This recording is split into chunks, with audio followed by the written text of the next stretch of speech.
Assalamualaikum warahmatullahi wabarakatuh. Perkenalkan, nama saya Fitri Kamal dengan NIM 22042227. Di sini saya akan membuat tugas pertemuan 12 dari mata kuliah teori sosial dengan judul Pembangunan Masyarakat Sipil. Definisi masyarakat sipil tersendiri adalah konsep ini merupakan penerjemahan istilah dari konsep masyarakat sipil yang pertama kali digulirkan oleh Datuk Seri Anwar Ibrahim dalam ceramahnya pada acara Festival Istiqlal 26 September 1995 Jakarta. Masyarakat sipil adalah sistem sosial yang subur yang diasaskan kepada prinsip moral yang menjamin keseimbangan antara kebebasan perorangan dengan kestabilan masyarakat. Definisi menurut Kamus Besar Bahasa Indonesia, masyarakat sipil adalah masyarakat yang menjunjung tinggi norma, nilai-nilai dan hukum yang ditopang oleh penguasa teknologi yang beradab dan beriman dan berilmu. Definisi menurut Pak Hali yang pertama itu menurut Syamsuddin Haris, masyarakat sipil adalah suatu lingkup interaksi sosial yang berada di luar pengaruh negara dan yang tersusun dari lingkungan masyarakat paling akrab seperti keluarga, asosiasi, sukarela, gerakan kemasyarakatan dan berbagai bentuk lingkungan komunikasi antar warga masyarakat. Dan selanjutnya menurut ahli Nurkholis Majid, masyarakat sipil adalah masyarakat yang merujuk pada masyarakat Islam yang pernah dibangun Nabi Muhammad SAW di Madinah.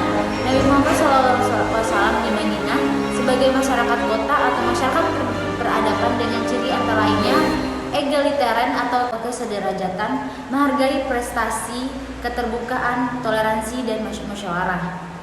Ciri-ciri masyarakat sipil itu adalah free public, yaitu ruang publik yang bebas. Yang kedua, demokratis.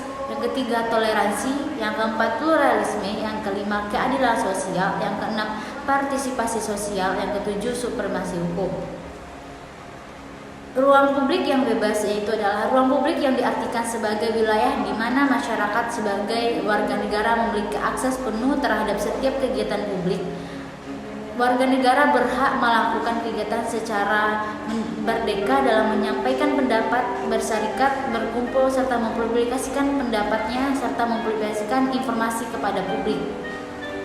Demokratis itu adalah menurut Niara Pendoke, masyarakat sosial berkaitan dengan wacana kritik rasional masyarakat yang secara eksplisit masyarakat tumbuhnya demokrasi. Dalam kerangka ini hanya negara demokratis yang mampu menjamin masyarakat sipil. Toleransi adalah kesediaan individu untuk menerima pandangan politik dan sikap sosial yang dikembangkan dalam masyarakat sipil untuk menunjukkan sikap saling menghargai dan menghormati pendapat serta aktivitas yang dilakukan oleh orang atau kelompok masyarakat yang lain yang berbeda. Pluralisme itu adalah sikap mengakui dan menerima kenyataan disertai sikap tulus bahwa masyarakat dan majemukkan itu bernilai positif dan merupakan rahmat Tuhan. Keadilan sosial itu adalah keseimbangan dan pembagian proporsional antara hak dan kewajiban setiap warga dan negara yang mencakup seluruh aspek kehidupan. Yang selanjutnya partisipasi sosial itu adalah yang benar-benar bersih dari rekayasa, merupakan awal yang baik bagi terciptanya masyarakat sipil. Partisipasi sosial yang bersih dan terjadi apabila tersedia iklim yang memungkinkan otonomi individu terjaga. Supremasi hukum itu adalah penghargaan terhadap supremasi hukum, jaminan terciptanya keadilan. Keadilan harus diposisikan secara netral, artinya tidak ada pengecualian untuk memperoleh kebenaran di atas hukum. 4. Proses demokrasi menuju masyarakat sipil. Masyarakat sipil merupakan elemen yang signifikan dalam pembangunan demokrasi. Salah satu syarat penting bagi demokrasi adalah terciptanya partisipasi masyarakat dalam proses pengambilan keputusan yang dilakukan oleh partisipasi masyarakat dalam proses pengambilan keputusan yang dilakukan oleh negara atau pemerintahan.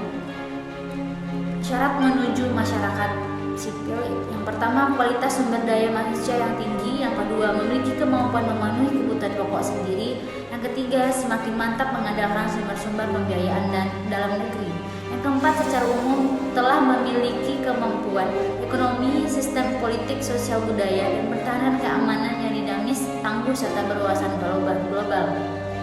Masyarakat sipil Indonesia.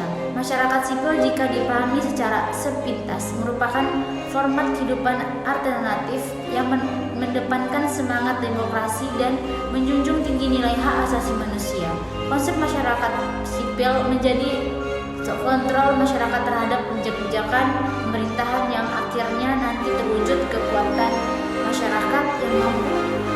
Kesimpulan itu adalah masyarakat medeni dipahami sebagai kemandirian aktivitas karena masyarakat medeni sebagai area tempat berbagai gerakan sosial seperti himpunan ketetanggaan, kelompok wanita, kelompok keagamaan, dan kelompok intelektual, serta organisasi sipil dari semua kelas seperti ahli hukum, wartawan, serikat buruh, dan usahawan berusaha menyatakan diri mereka dalam suatu himpunan sehingga mereka dapat mengekspresikan diri mereka sendiri dan mewujudkan berbagai kepentingan mereka.